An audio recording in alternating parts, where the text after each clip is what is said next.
మనం రోజు పొద్దున్నే లేవగానే మన రోడ్స్ ఎవరి వల్ల క్లీన్గా ఉంటాయంటే వీళ్ళ వల్లనే. కానీ వీళ్ళ గురించి అసలు చాలామందికి చాలా విషయాలు తెలియదు. ఈరోజు వాళ్ళతో మాట్లాడి వాళ్ళ డే టు డే లైఫ్ ఎట్లుంటుందో తెలుసుకునే ప్రయత్నం మనం చేద్దాము. మీ పేరేందమ్మా? లలిత.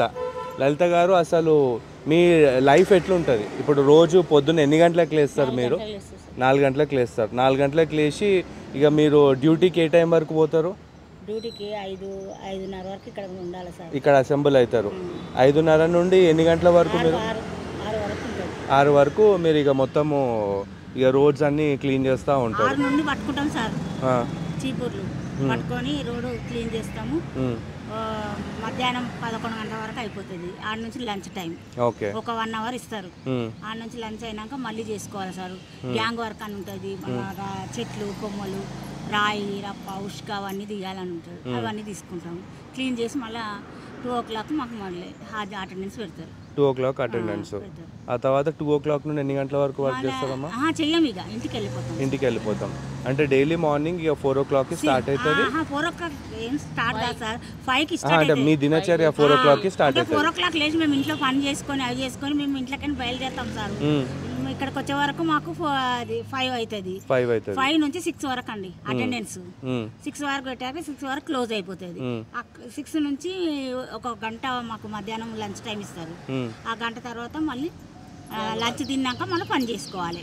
ఏదన్నా చెట్లున్నా, రాళ్ళున్నా, కొమ్మలున్నా, మట్టున్నా, గీయడమైనా పోస్టర్లున్నా అవి ఇవి తీయాలన్న. అంటే ఇక పోస్టర్లు ఇవన్నీ కూడా మీరే తీయాలి సార్.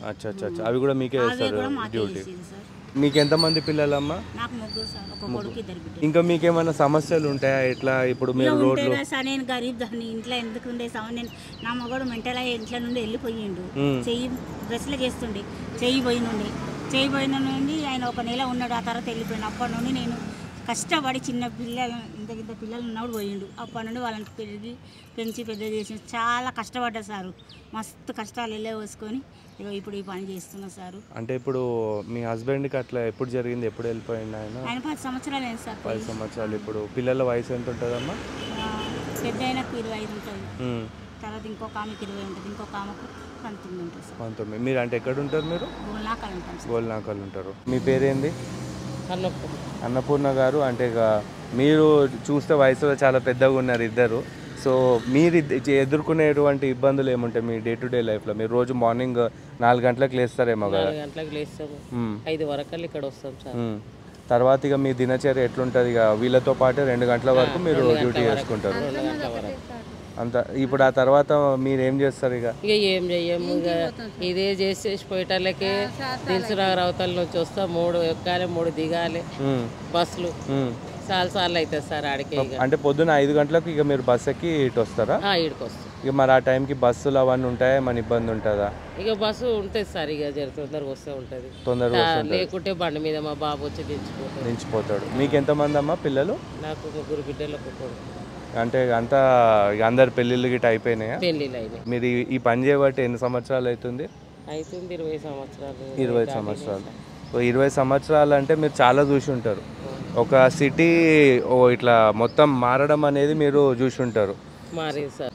మీ పేరేంది? నా పేరు లక్ష్మమ్మ. ఇంకేం చెప్పలేదు సార్, అందరం ఇదే పని చేసేటోళ్ళం. లేస్తాము, చేస్తాము, ఈడికి వస్తాము, 5:30 వరకు ఈడ ఉంటాము. ఆ టైంకు ఆదిరి పెడతాం, మా పని ఏందో మేము చేసుకుంటాం. క్లీనింగ్గా రోడ్డు మీద మట్టి లేకుండా, రాయి లేకుండా, రప్ప లేకుండా అన్ని ఒక్క తాడ వేసుకుంటాం, కుప్పు వేస్తాం, సంతులతో ఎత్తి పోసుకుంటాం. చెత్త గిట్లా ఉంటే వెనకంగా కామాట ఆయన ఎత్తుకొస్తాడు. ఇక మాకు ఆ ఇబ్బంది ఏం లేదు సార్. ఆకే ఎక్కువ రాలుతుంది మాకు. చాలా ఈ బాధ ఇబ్బంది ఏమంటారు. అంటే ఆకు కూడా మొత్తం అదే బండ్లేసి పంపించేస్తారు. బండ్లను వేసి పంపిస్తారు. మీరు చెప్పండి, మీకెంత మంది పిల్లలు? నాకు 2 కొడుకులు, 1 బిడ్డ సార్. 2 కొడుకులు, 1 బిడ్డ. అయితే ఇప్పుడు వాళ్ళ పెళ్ళిళ్ళు అయిపోయినాయి. ఇక మంటిగా మీరు ఈ పని చేయబట్టి ఎన్ని సంవత్సరాలు అవుతుంది? 20 సంవత్సరాలు. అంటే మీకు ఏమైనా ఇల్లు లేవు?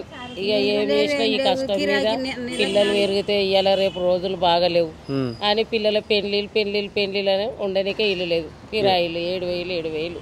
అంటే ప్రతి నెల 7,000. ఒక్కదానికి 4,000 కట్టుకుంటున్నాను. మీ జీతం మామూలుగా ఎంత ఉంటుందమ్మా?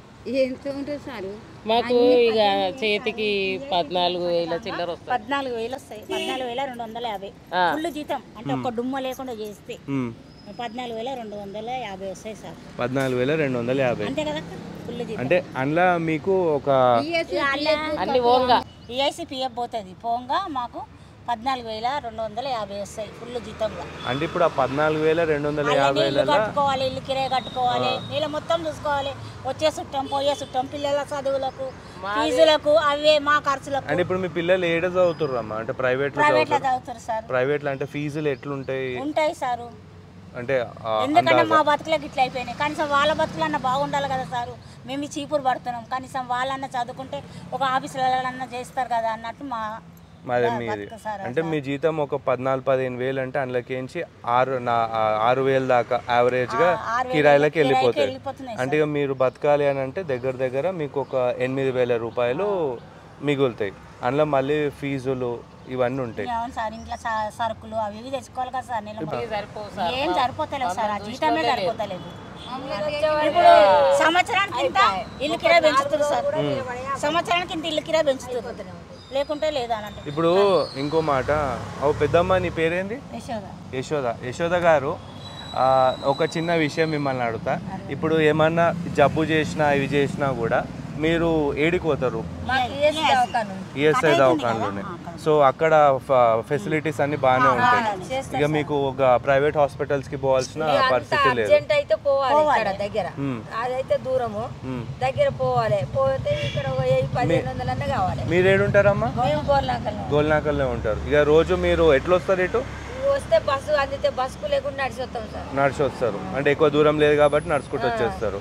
అయితే ఇప్పుడు మీకు హాస్పిటల్స్ లాంటి ఇబ్బంది అయితే ఏం లేదు. ఈఎస్ఐ అంటే నాచారం దగ్గర ఆడికే పోతారా? నాచారం 2 పోతే ఆడికే పోవాలి. ఇక డాక్టర్లు గిట్ట అంతా మంచిగా ఉన్నారు.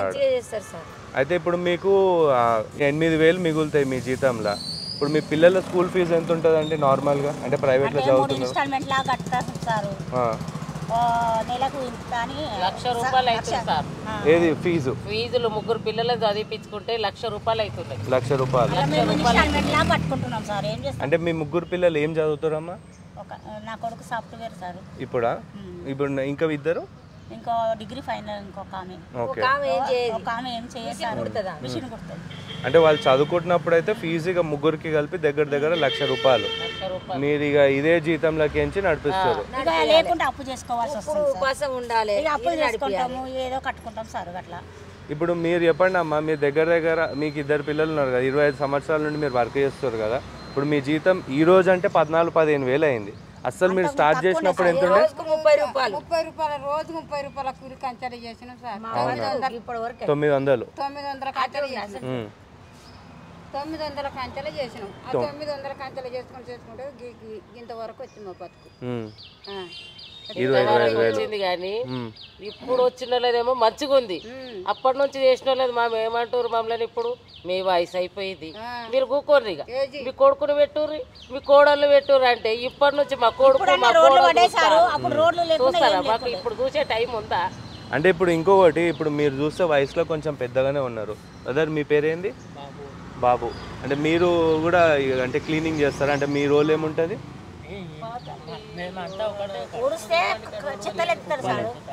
ఓకే. అదే మీ వయసు ఎంత ఉంటుంది? 29. అంటే ఇప్పుడు మీరంటే వయసులో కొంచెం పెద్దోళ్ళు ఉన్నారు. అంటే మీకు ఇప్పుడు ఆయన వయసు ఉన్న ఆడవాళ్ళు ఎవరన్నా వచ్చి ఇదే పని చేస్తున్నారా? అంటే ఎక్కువ మటుకు చేస్తున్నారు, చాలా మంది. అంటే వాళ్ళ జీతం ఎక్కువ ఉంటుందా మీ అంతనే? అంతే. కాకపోతే మీ ప్రధాన సమస్య ఏంది అని అంటే, ఇప్పుడు మీ జీతము మీరు చెప్తున్న దాని ప్రకారం అక్కడ 900 నుండి స్టార్ట్ చేసి ఈరోజు 14,000 దాకా అయ్యింది. కాకపోతే ఖర్చులు పెరిగిపోయినాయి, రేట్లు పెరిగిపోయేసరికి రేట్లు ఎక్కువైనాయి. దానివల్ల జర ఇబ్బంది బాగా అవుతుంది. ఇప్పుడు అంటే మీకు నార్మల్గా మందులకు వాటికి వీటికి అయితే మొత్తం ఈఎస్ఐ దవాఖానలోకి పోతే మంచిగా ఇది అవుతుంది. ఈరోజు మేము కూడా మీతో ఎందుకు మాట్లాడుతున్నామంటే, మామూలుగా పొద్దున్నే 4 గంటలకు లేచి అందరు లేచే కంటే ముందు రోడ్లు ఊడ్చి అంత క్లీన్ చేయడం అనేది చాలా గొప్ప విషయం. ఫస్ట్ 4 గంటలకు లేచుడే చాలా పెద్ద విషయం. కాబట్టి అసలు మీ లైఫ్ ఎట్లుంటుంది ఏంది అని చెప్పి కనుక్కుందామని ఈరోజు మా ప్రయత్నం అన్నమాట. ఇప్పుడు మరి 2 గంటల తర్వాత ఏందమ్మా ఇక ఇంటికి పోయి ఇక మీ పిల్లలతోని ఉంటారా? ఇంట్లో పని అది ఇది చేసుకోవాలి కదా ఇక. వండుకోవద్దా చేసుకోవద్దా ఇల్లు దుక్కోవద్దా అన్ని పనులు ఉంటాయి కదా సార్. ఆడవాళ్ళు అన్నప్పుడు సంసారం అన్నప్పుడు సాధక బాధకాలు అన్నీ ఉంటాయి. ఇక మళ్ళీ 2 గంటల నుంచి ఇక పని చేసుడు ఎక్కడిది, ఇంట్లో పనే సరిపోయాయి. ఇంట్లో పని సరిపోయి. మీకు ఎంతమంది పిల్లలమ్మా? నాకు 2 కొడుకులు, ఒక బిడ్డ. కొడుకు బిడ్డ చనిపోయారు, ఒక కొడుకున్నాడు సార్. ఒక కొడుకు వ్యవసాయం చేస్తున్నాడా? అచ్చా. అంటే ఇక మీ పిల్లలు వాళ్ళ పెళ్ళిళ్ళు ఏమన్నా అయినాయా? పిల్లలు మనమల్లు ఎవరన్నా ఉన్నారా మీకు? మనమల్లు వాళ్ళు ఏం చదువుతారమ్మా? వాళ్ళు ఇప్పుడు మామూలుగా చదువుతారు సార్. అంటే చిన్న పిల్లలేమో. మీరు నార్మల్గా రోడ్లు ఉడుస్తూ ఉంటారు, ఈ చెత్త అంతా క్లీన్ చేస్తుంటారు.